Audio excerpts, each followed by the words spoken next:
un gusto, una felicidad enorme estar con ustedes una vez más. Les saludo desde Chihuahua, mi tierra. Estoy en casa de mi cuñada y esta es la habitación de mi sobrino. Entonces lo que vean atrás son sus premios, trofeos. Es un joven muy exitoso, muy inteligente, muy capaz. Es el hijo de mi hermano. Y claro, no podía ser de otra manera. Estoy feliz. He pasado días muy contenta. El miércoles regreso a mi casa, pero por ahora, desde este lugar frío en este momento, reciban un saludo de todo corazón. Me da mucho gusto verlas, ver sus rostros. Los poquitos que veo, porque no todo el mundo pone la cámara, pero los que veo y los que no veo también. Un saludo con mucho cariño. Y bueno, el día de hoy vamos a explorar del libro de los Hebreos, el capítulo 4, versículo 16. Vamos a acampar ahí. Y dice así, en mi versión Reina Valera contemporánea, dice, por tanto, acerquémonos confiadamente al trono de la gracia para alcanzar misericordia y hallar gracia para cuando necesitemos ayuda. Hebreos 4, 16. Y bueno, en realidad no sabemos quién escribió el libro de los Hebreos, pero como el nombre lo indica, la carta está dirigida a ellos, a los que nosotros conocemos como judíos, sí, a los habitantes del actual Israel, y a los de religión judía que están esparcidos por todo el mundo. El autor de la carta les escribe para que sepan que hay una mejor manera, una manera más excelente de relacionarse con Dios, una manera que ellos no conocían, una manera que en su momento fue revolucionaria.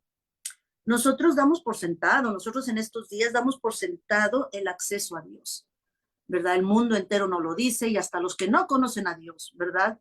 Creen que, bueno, en cualquier momento, de cualquier manera, podemos acceder a Dios y eso es cierto, pero no ha sido así toda la vida y no es así para todo el mundo tampoco.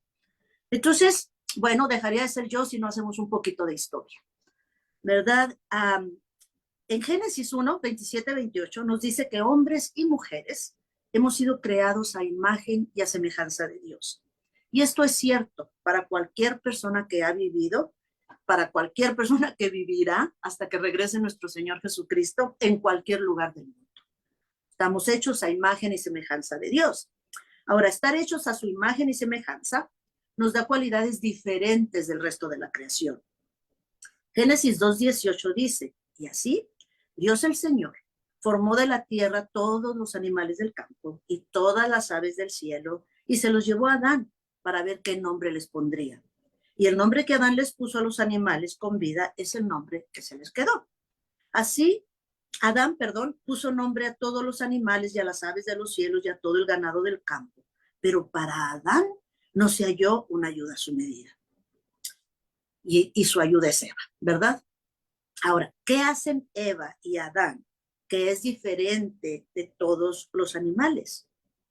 Quiero que piensen en tres cosas que nos hacen diferente del mundo creado que nos rodea.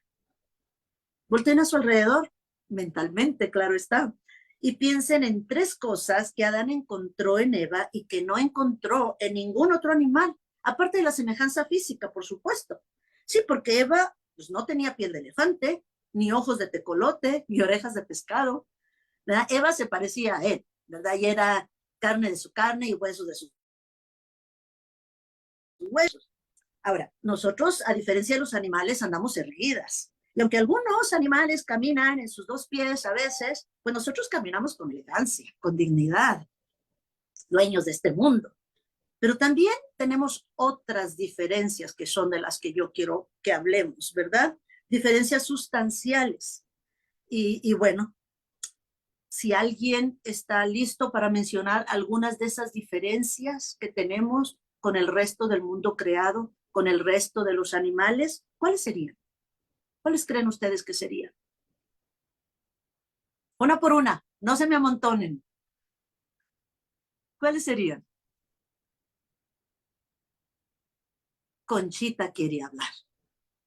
No entendí bien la pregunta, Anita.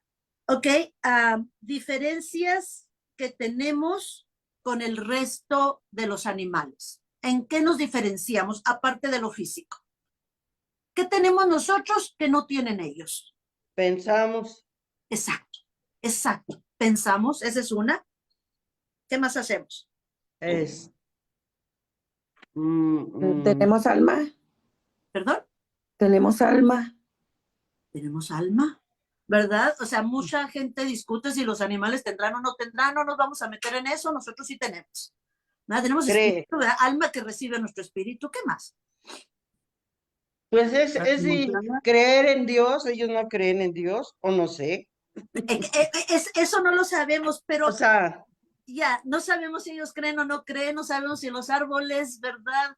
Saben de la existencia de Dios, no sabemos ello, pero nosotros hablamos, es una diferencia enorme. ¿Por qué hablamos? Porque estamos hechos a imagen y semejanza de Dios. Ningún otro animal está hecho a su imagen y semejanza.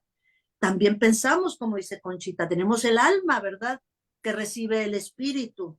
Nosotros planeamos, razonamos, creamos arte, soñamos, anhelamos, ¿verdad? Tenemos esperanza. Entonces, esto nos hace diferente. Ahora, todo esto que acabamos de mencionar es cierto para todos los habitantes del mundo. Pero luego en Génesis 3 aparece el pecado y Dios los expulsa de su presencia. Y ya no hay relación entre el creador y su creación humana. Ahora, el remedio, pues en realidad ha sido un proceso largo y laborioso. Primero Dios escogió un grupo de personas llamados hebreos. Los constituyó como un pueblo cuando los sacó de Egipto, les dio una constitución que conocemos como la ley y les dio un territorio donde vivir de manera consagrada a él. La tarea de estos hebreos era vivir de tal manera que Dios pudiera bendecir al resto de los humanos y estos pudieran conocer a su creador y vivir la vida de dignidad y felicidad, de productividad que él tenía para todos nosotros. Dios iba a rescatar a toda la humanidad de sus vidas desordenadas, de las consecuencias de sus pecados, que incluso no sabían que cometían, pero que los tenían y los tienen atrapados en una rueda de fantasías, de rencores, de sueños insatisfechos, de corrupciones y tantas cosas feas que conocemos, ¿verdad? Conocemos todas esas consecuencias. Pues Dios entonces establece un pacto con aquellos hebreos y les enseña la manera de relacionarse con él por medio de un sacerdocio que ejercían en un templo ambulante, ¿se acuerdan? Era como una tienda de campaña que la traían por todos lados, la armaban y desarmaban conforme avanzaban hacia lo que hoy es Israel, donde se establecieron. Más tarde Salomón construye el templo, ¿verdad? A semejanza de aquel templo ambulante. Bueno, pues en ese templo solo los sacerdotes, sabemos que solo los sacerdotes podían interceder en favor del pueblo. Y una vez al año, el sumo sacerdote hacía expiación por todo el pueblo para perdón de los pecados, ¿verdad? Una vez al año, el sumo sacerdote confesaba los pecados del pueblo y ellos recibían el perdón y restauraban la relación con Dios.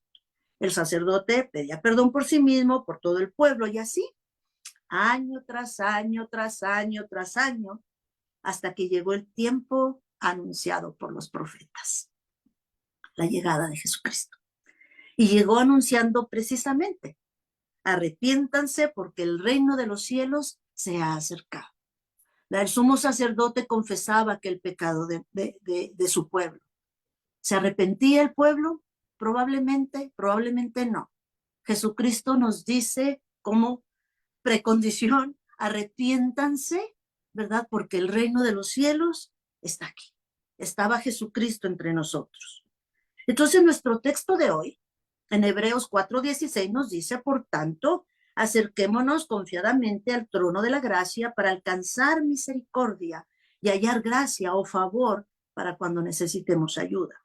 Y vamos a desmenuzar un poquitín. Por tanto, ¿verdad? Es una frase que nos indica por todo lo dicho anteriormente, en razón de lo que ya se dijo, en conclusión. El libro de Hebreos ha estado hablando de los desobedientes del antiguo pacto, que no entraron en el reposo del Señor. Disculpen las alergias. No entraron en el reposo del Señor por falta de fe. Eso está diciendo, eso ha estado diciendo, ¿verdad? En los primeros capítulos del libro de la carta a los Hebreos. Y nos advierte que a diferencia de ellos, nosotras tenemos un sumo sacerdote.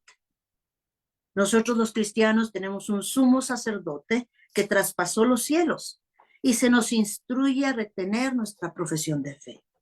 En 4:15 dice, porque no tenemos un sumo sacerdote que no pueda compadecerse de nuestras debilidades, sino uno que fue tentado en todo de la misma manera que nosotros, aunque, por supuesto, aunque sin pecado.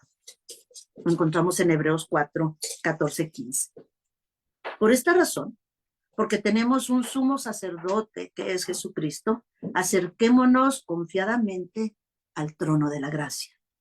Si alguien nos entiende, pues es Jesucristo. Si alguien ha experimentado el dolor, el abandono, el sufrimiento, el rechazo, las injusticias, pues es Él. ¿Alguno de ustedes ha experimentado eso? ¿Ha experimentado dolor, abandono, sufrimiento, rechazo, injusticias? Todas lo hemos experimentado. También Él lo experimentó. Y por eso, por supuesto, que nos entiende. Hermanas, nosotras no tenemos que acudir a cosas extrañas para acceder a Dios. No necesitamos intermediarios, porque tenemos un sumo sacerdote que es Jesucristo. No necesitamos talismanes, no necesitamos limpias, ni objetos de adoración a los que nos inclinemos o les pidamos favores. Nuestro centro es Jesucristo. Y continuamos con nuestro texto. Y encontramos que ya que tenemos en Jesucristo nuestro sumo sacerdote, acerquémonos confiadamente al trono de la gracia. La gracia. ¿Y qué es la gracia? Pues básicamente sabemos, ¿verdad?, que es el favor que no nos merecemos. ¿Verdad? Es el perdón que no merecemos. ¿Se acuerdan que en el antiguo pacto los sacerdotes tenían que sacrificar un animal para perdón de los pecados? El sumo sacerdote entraba al altar del Señor o el lugar santísimo y esparcía la sangre del animal sobre el arca del pacto. ¿De dónde proviene esta idea de derramamiento de sangre para cubrir el pecado? Pues del primer sacrificio de un inocente para cubrir la desnudez de un culpable. Lo encontramos en el momento en el que Adán y Eva, en su vergüenza y desnudez, se cubren con nada más y nada menos que con hojas de higuera. No se les ocurrió nada mejor. Las hojas ásperas, este ropaje que se pusieron áspero, insuficiente, frágil. Dios entonces los cubre con la piel de un animal, de acuerdo a Génesis 3:21. Y para hacerles túnicas con la piel de ese animal, pues hubo que derramar sangre. Ese animal tuvo que morir. Y ese es el primer presagio de lo que habríamos de ver en la cruz con Jesucristo. El derramamiento, la muerte de un inocente para cubrir la culpa, el pecado de un culpable. Y más tarde, pues los sumos sacerdotes, este acto de sacrificar el animal, el holocausto famoso, ¿verdad? Y de llevar la sangre y derramarla sobre el arca, pues lo habrían de reproducir una y otra vez, ¿verdad? Cada año, porque el perdón duraba un año solamente. Pues más tarde el sacrificio final y perfecto de Jesús en la cruz habría de poner el punto final hasta la fecha al derramamiento de sangre de un inocente por un culpable. Se acabó el sacrificio de corderos inocentes y el Jesucristo se convierte en el cordero que quita el pecado del mundo. Ese, hermanas, es el trono de la gracia del que habla el libro de Hebreos, del que nos dicen en este texto. Jesucristo, que sin haber pecado derramó su sangre para cubrir nuestro pecado, es también el sumo sacerdote que intercede por nosotras ante Dios Padre. Pablo en algún lugar dice que el pacto antiguo y todo todo este ritual del sacrificio de animales y derramamiento de sangre en el altar, etcétera. Dice que es nuestro ayo, nuestro maestro, para poder entender lo que es el sacrificio de Jesucristo. Ahora, ¿se acuerdan que Dios expulsó a Adán y Eva de su presencia? Pues es que Dios Padre no puede convivir con el pecado. Fue necesario el largo proceso del sistema de sacrificio del pueblo judío para que Dios perdonara sus pecados. Y fue necesario el sacrificio de Jesucristo para que Dios se relacionara con nosotros y perdonara nuestros pecados. Acuérdense que durante todo el periodo de los judíos, todo el periodo de los holocaustos, nosotros no teníamos acceso a ello. Solamente este pueblo escogido, así lo eligió Dios. Pero como también Dios es nuestro, también es nuestro sumo sacerdote, podemos ir sin miedo, sin temor, sin vergüenza, ante su trono. Ahora, lo que sí corresponde es presentarnos ante Él con gratitud y con reverencia. El sumo sacerdote del antiguo pacto tenía que cumplir una serie de rituales, se lavaba las manos, se inclinaba de tal manera, tenía que hacer las cosas de una manera muy precisa, ¿verdad? Para poder entrar a ese lugar santísimo. Y si no lo hacía, ¿verdad? Nos dicen que le amarraban un cordoncito en el pie, porque si no hacía todo ese proceso, ahí caía, ¿verdad? Y moría. Entonces el cordoncito era para jalarlo. Bueno, ese no es nuestro caso. Ese no es nuestro caso. Y los judíos que todavía siguen practicando el judaísmo, que no han querido aceptar a Jesucristo como su Mesías, no pueden creer que con tanta facilidad nosotras podamos ir ante nuestro Padre y presentar nuestras peticiones. Les parece imposible. A los musulmanes les parece imposible que no tengamos que rezar 3 veces al día de tal manera, ¿verdad? Como lo hacen ellos. A todas las religiones del mundo no lo creen. Nosotros, hermanas, tenemos que entender que nos corresponde, la respuesta nuestra es la gratitud, es la reverencia ante este Dios nuestro, este Dios que, pues, que nos ama, que nos cuida, que nos corrige también, ¿verdad? Que cada una de nosotras pueda acercarse al trono de la gracia con libertad y en la intimidad de nuestros pensamientos, pues es un concepto revolucionario que muchas personas no conocen todavía. ¿Cuántas personas siguen atadas a ritos, a bailes, maromas, etcétera, verdad? Con la idea de obtener el favor de Dios. ¿Cuántas personas siguen atrapadas en la idea que necesitan a alguien más o que alguien más acuda al trono de Dios para pedir por ellas? Pues nosotros no. En cambio, nosotros podemos llegar al Padre porque Jesucristo nos abrió el camino. De hecho, Él es el camino, la libertad y la vida, y nadie llega al Padre si no es por medio de Él, ¿verdad? De acuerdo a Juan 14:6. Tenemos la libertad de acudir al Padre sin el largo y costoso proceso del sistema sacrificial. Hermanas, aprovechemos esa libertad para pedir por nuestros hijos, para pedir por nuestro trabajo, por los guardias que nos cuidan, por nuestra comunidad. Damos gracias y valoramos el sacrificio de Jesús viviendo una vida ordenada, sin las ansiedades ni los temores que acosan a cantidad de personas que no tienen la paz, que no tienen la seguridad, la certeza de que se les escucha y se les responde. Pero recordemos que tenemos este sumo sacerdote que intercede por nosotros. Y Él tiene el poder de cambiar y de apaciguar nuestros corazones y de darnos la paz, de darnos el reposo que tanto anhelamos. Sin Él no existe el reposo, no existe la paz, no existe el centro, aunque muchos clamen a Él. Eso, hermanos, es la enseñanza de hoy. Eso es lo que nos enseña Hebreos 14:6. Y así de breve, ese es el texto, hermanas. Concluimos.